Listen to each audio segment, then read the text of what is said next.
അഗ്നിശോധനയിൻ നടുവിൽ ഞാൻ തളർന്നു പോകാതെ, അഗ്നിശോധനയിൻ നടുവിൽ ഞാൻ തളർന്നു പോകാതെ, സാന്ത്വനമാം തിരുമൊഴികൾ എന്റെ ഉള്ളത്തെ തണുപ്പിക്കയാൽ, സാന്ത്വനമാം തിരുമൊഴികൾ എന്റെ ഉള്ളത്തെ തണുപ്പിക്കയാൽ. കൃപമതിയെ തിരുകൃപമതിയെ തവ സ്നേഹവും കരുണയും മതിയെനിക്ക്.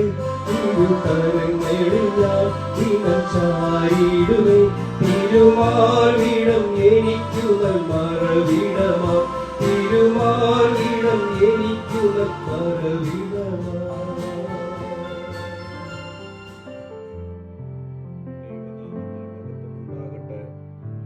ഇന്നത്തെ പ്രഭാത ധ്യാനത്തിനായി 35-ാം സങ്കീർത്തനം 21-ാം വാക്യം. അവർ എൻ്റെ നേരെ വായ് പിളർന്നു, നന്നായി ഞങ്ങൾ സ്വന്തം കണ്ണാൽ കണ്ടു എന്ന് പറഞ്ഞു.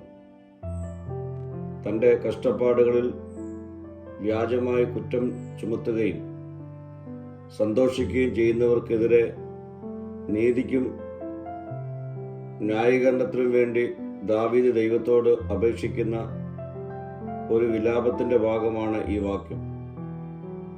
ഞങ്ങളുടെ കണ്ണുകൾ അത് കണ്ടു എന്ന ശത്രുക്കളുടെ വാക്കുകൾ സൂചിപ്പിക്കുന്നത് അവർ സന്തോഷിക്കുക മാത്രമല്ല, തെറ്റായ ആരോപണങ്ങൾ പ്രചരിപ്പിക്കുകയോ അവൻ്റെ തെറ്റിൻ്റെ തെളിവായി അവർ വിശ്വസിക്കുന്ന കാര്യങ്ങളിൽ സന്തോഷിക്കുകയും ചെയ്യുന്നു.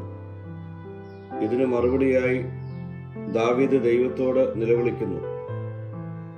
നിശബ്ദരായിരിക്കാനോ അകന്നു നിൽക്കാനോ അല്ല, മറിച്ച് എഴുന്നേറ്റ് തന്നെ പ്രതിരോധിക്കുവാൻ ദൈവത്തോട് അപേക്ഷിക്കുന്നു.